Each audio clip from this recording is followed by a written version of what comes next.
the Brazilian BA guests. It's a pleasure to have you here. And if you are not subscribed to the channel yet, please do it so right now and click on the bell so you will be aware every time we have a new video here.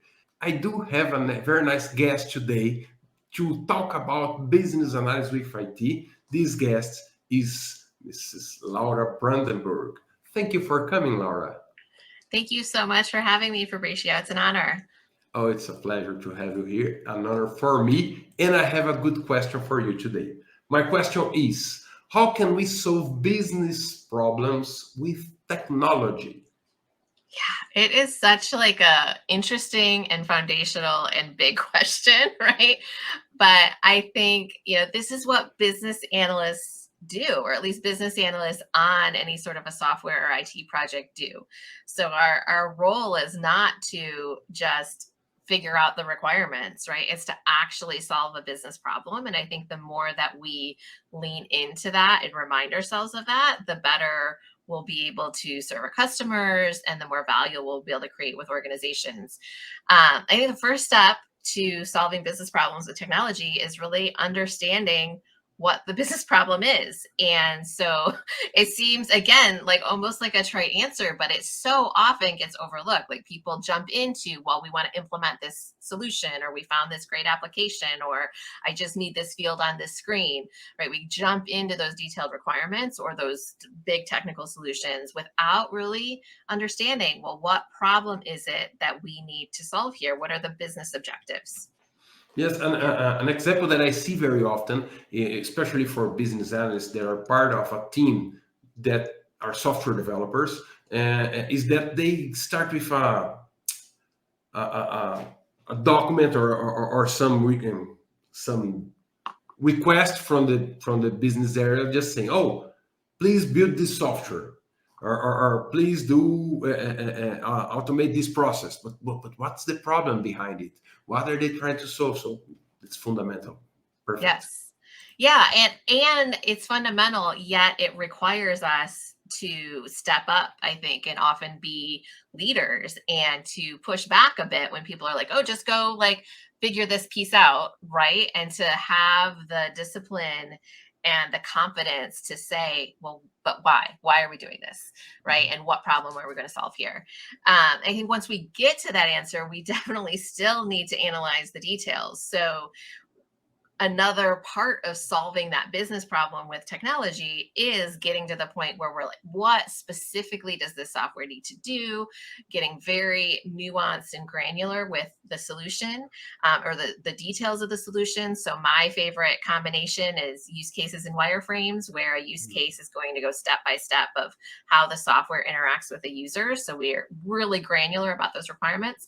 And the wireframe is going to give that visual model to the business about like what this could look like, because it often gets better feedback from them. So having that like analytical approach of like, now that we know what problem we're solving, what are the details and how are we going to solve that, is really a key as well.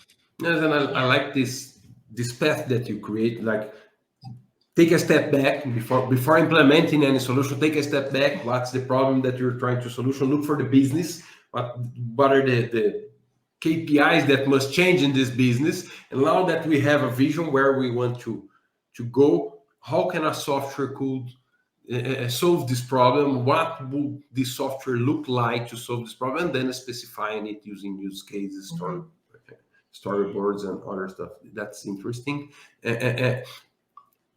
How do you suggest someone could take this path or this structured approach to do this? Is there a framework for doing business analysis in IT?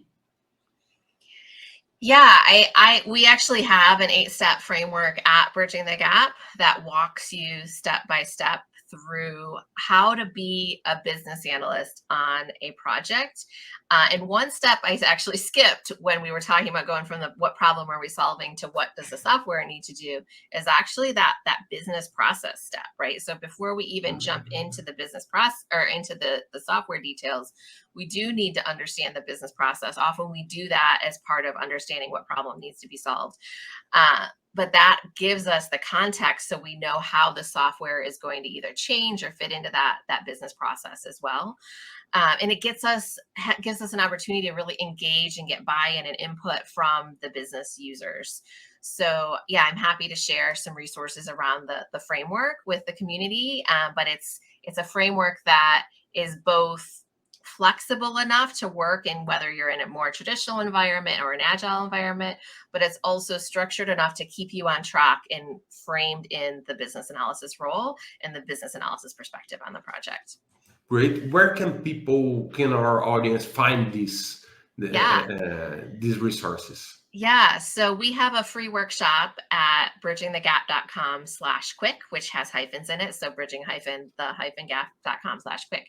And it walks you through the 8-step process framework, as well as how to leverage that to really advance yourself in your business analysis career. Okay, I will put the link here below this Thank video. you. So if someone just wants to click, it's even easier to access. Laura, thank you very much for coming. It was lovely. Thank you so much for having me. I appreciate it.